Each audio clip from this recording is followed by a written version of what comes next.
एक आप अर्ज़ करूं बल्कि आपके तवज्जुह से चीफ जस्टिस साहब इंतहाई काबिल इज़्ज़त व एहतराम है हमारे लिए, और जो भी उनके अहकामात होते हैं, जो भी उनके कमेंट्स होते हैं, हमारे लिए काबिल एहतराम है वो, और हम पूरी कोशिश करते हैं कि उन पर अमल करें। मैं एक ज़रूर अर्ज़ करूँगा कि जो वॉल्यूम जो है वो जो वहाँ बताया जाता है वो हकीकत पर मुबनी नहीं है, और पहले भी एक दो दफ़ा इस तरह हुआ है। मैंने मोदबाना गुजारिश की है कि जो रिपोर्ट वहाँ पे आती है उसको ज़रूर चेक कर लें, वेरीफाई कर लें, और जो भी इदारे या जो उन्हीं के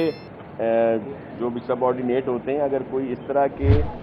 फैक्ट्स और फिगर जो हकीकत पर मुबनी नहीं होते, वो अगर इतने बड़े फोरम पर चीफ जस्टिस साहब इंतहाई काबिल इज़्ज़त व एहतराम है, अगर उनको इस तरह की इंफॉर्मेशन दी जाती है जो मुकम्मल तौर पर सही नहीं होती, मैं बसत एहतराम ये बात कह रहा हूँ कि उनको उन पर एक्शन ज़रूर लेना चाहिए। हम तो हाजिर हैं। मैं आपको अर्ज़ करूँ कि यहाँ का बहुत बड़ा काम है एजुकेशन का, जिसमें बहुत ज़्यादा काम किया गया है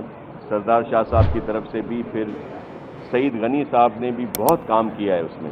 और उससे पहले भी होता आ रहा है, लेकिन वॉल्यूम बहुत बड़ा है। जो फंड्स जहनों में होते हैं वो फंड्स उतने हमें मिलते नहीं हैं। जो शुरू में भी मिनिस्टर साहब बता रहे थे आपको कि इस वक्त भी जो कमिटेड पैसे हैं जो हमें मिलने चाहिए थे, वो भी 100 अरब से ज़्यादा इस साल के सिर्फ हमें नहीं मिले, और जो गुज़श्ता साल हैं उनमें तो और बड़ा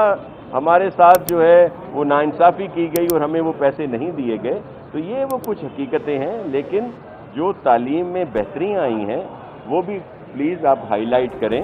और उनको अप्रिशिएट करना चाहिए।